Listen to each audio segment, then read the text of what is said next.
Have you been in this situation? It seems like your furnace is running, but you're not actually getting any warm air.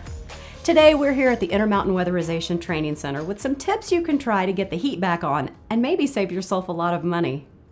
Furnaces have safety features that protect them from bigger, more expensive problems, so let's take a look.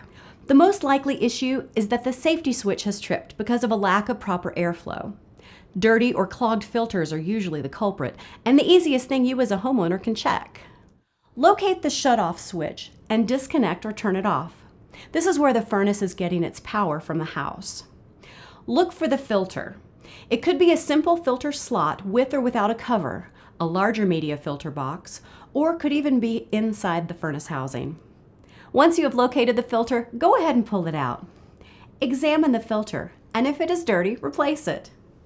You can see there is a clear difference between a new filter and an old filter. It is recommended to change your filter every 30 to 90 days, or when it looks like this. The MERV rating is printed on the filter. This is the rating of the size of particle that the filter stops. The higher the number, the smaller the particle. But if the number is too high, then you're restricting airflow to the furnace, which can cause it to work too hard and overheat. Imagine trying to run a marathon while breathing through a straw.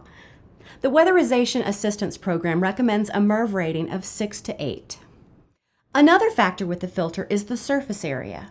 Larger surface area provides for more airflow, which is good for your furnace.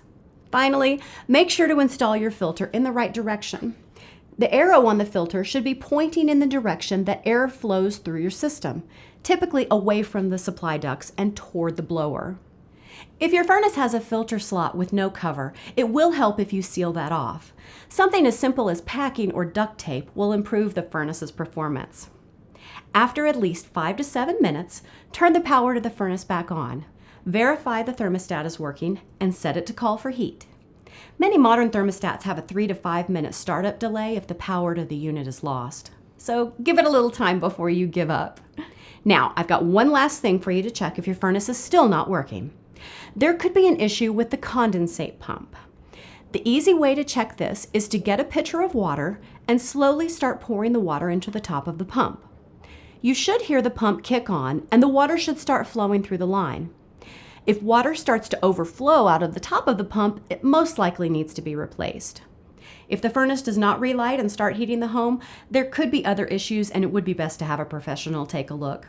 Watch our Buying a New Furnace or Air Conditioner video for more tips on what to consider when hiring a contractor.